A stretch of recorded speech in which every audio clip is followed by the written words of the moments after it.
Alala ko yung mga bumili niyan eh, yung mga Bisayang gusto kong makitang bumagsak. Bisayang gusto kong makitang bumagsak. Hi sa mga kabisaya, dito na naman tayo upang pakinggan ang sinasabi nitong ugok na Jormel Labador na to na ayaw talaga tayong tigilan. Pero bago tayo mag-umpisa mga kabisaya, shoutout muna sa kay Bus Bullet, Boy Ungas, Boy Bagsik, Boy Tapang, Kinjan, sa mga Bisaya, mabuhay tayo lahat.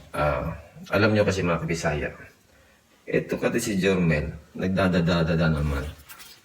Kung ano na naman pinagsasabi tungkol sa ating mga Bisaya. Kaya, ang hiling ko lang naman sa kanya pagbigyan niya yung hamon ko, ilabas niya yung tapang niya, hindi yung dadasin ng dadana. Wala naman siyang linalabas na tapang. Hanggang salita lang. Kasi yung mga ganyan, kasi yung mga gawain hindi naman yung gawain ng lalaki yan. Tol, Jormel, Labador, hindi gawain ng lalaki yan, puros dadato. Siguro, ang alam mo lang gawin, away bunganga. Hindi ka siguro lumalaban ng away ng lalaki sa lalaki. Pagbigyan mo kaya yung hiling ko tol na magkaharap tayo. Bisaya ako eh. Kaya hinahamon kita. MMA tayo tol. O saan ba gusto mo? Anong away ba gusto mo? Kasi ayaw mong tigilan mga Bisaya tol. Nakaka-apekto na sa mga Bisaya yung mga pinagsasasabi mo eh. Ano naman ginagawang mga Bisaya sa ito? Bakit ka ganyan? Tapos, pag hinahamon ka, ayaw mo naman pagbigyan. Dito ako tol, mahamon sa'yo. Pagbigyan mo. Nang masubukan mong Bisaya tol. Diba? Sabi mo, kayo lang malakas. Kayo lang malakas sa Manila City. Oh, come on. Maniniwala lang siguro ako kapag pagbigyan mo hamon ko.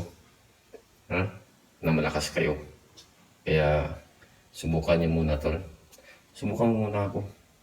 Bago ka magsalita. Gawin mo muna. Labas mo muna tapang mo. Bago ka magsalita. Hindi yung salita ka ng salita, wala ka namang maipapakita ang tapang. Wala kang maibugang tapang.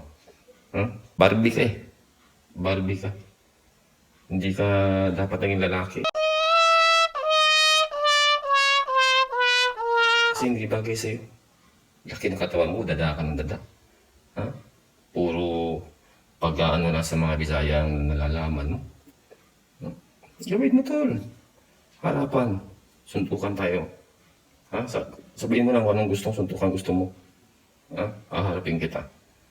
Pakita mo tapang mo. Pakita mo ang tapang na sinasabi mo Manila City Dito kami tol. Bisaya kami tol. Naghihintay lang kami sa hamon mo. Naghihintay lang ako sa sagot mo. Pag sinagot mo yung mga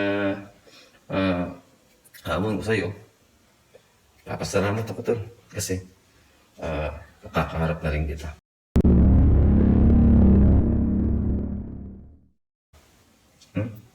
Nakikita ko na kung gaano ka talaga katapang. Kaya sana naman ilabas mo lahat ng tapang mo. Dahil gaano pa kalaki katawan mo, babanggain kita. Hindi kita tatakbuhan. Ganyan kami mga Bisaya tol. Ganyan kami mga Bisaya. Jormel Barbie Labador. Hindi kami tumatakbo sa anumang hamon sa amin. Kaya, kailan mo kayo mapagbibigyan yung hamon ko tol? Kailan kaya darating ang araw na malalaman ng mga kabisayaan na kami ang tatayong malakas? Diba? Kasi tingin ko, wala ka namang may bubugang lakas eh. Wala ka namang may papakitang magandang laban eh. Dahil kahit nga sa basketball, puro ka travel eh. Kung sa boxing nga lang ninyo ni Boy Ungas, Boy Ungas, tulak ka lang, tulak, hindi ka naman marunong sa untok. Alam mo, naawa ko sa'yo tol eh. Naawa ko sa'yo kasi pag nakaharap kita, hindi ko alam kung anong mangyayari sa'yo eh. Kasi para sa akin, isa ka lang ganyan, no? Titirisin. Isa ka lang kuto. Ha? Yung katawan mo, hindi ko tatakbuhan yan. Ha? Hindi kita tatakbuhan to. Subukan mo. Ha? Ha? Sagutin mo hamon ka. Puro ka dada. Puro ka salita. Wala naman sa gawa. Isa kang Barbie. Sana matanggal na yung nasa harap mo kasi hindi bagay sa yan. Kasi nakikita ko sa'yo, isa kang duwag eh. Duwag ka, Jormel. Duwag ka. Jormel Barbie Labrador. Isa kang duwag. Isa kang pulpul. Ha? Isa kang pulpul. Puro ka na kasi dada eh. Kaya masasabi ko sa'yo, isa kang pulpul. Tolong gits ka. Ha? Tolong gits ka. Kasi nga pala, isama mo na rin yung dalawa mo, si Billy Jack at saka si Boy Dragon. Isama mo na rin. Tatlo kayo. Ha? Tatlo kayo gusto ko makaharap eh.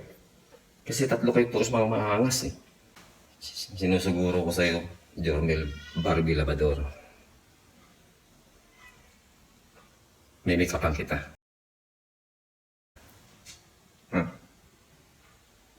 Sana matugulan mo hamon ko. Naghintay lang ako, tol. Sagot mo. Kaya, pakita mo tapang mo, ha? Sana may maisingit ako, no? Excited na akong mahilot ka eh. Excited na akong mahilot ka, tol. Kasi, tingin ko, puro hangin na laman ang katawan mo eh. Kaya umakit na sa utak mo yung hangin, kaya nagaganyan na yung pag-iisip mo. Konting panahon na lang siguro, nasa mental hospital ka na. Diba? Kasi nakikita ko na sa pag-uugali mo, nasisiraan ka ng ulo eh. Sisiraan ka ng ulo to. Ha? Tumingin ka nga sa salamin. Tapos tanungin mo sarili mo. Sabihin mo, sira na ba ulo ko? Sasagutin ka ng salamin, oo. Diba? Kita mo naman to. Excited na ako, mahilot ka to. Ha? Jormel Barbie Labrador. Pakita mo kung hanggang saan tapang mo.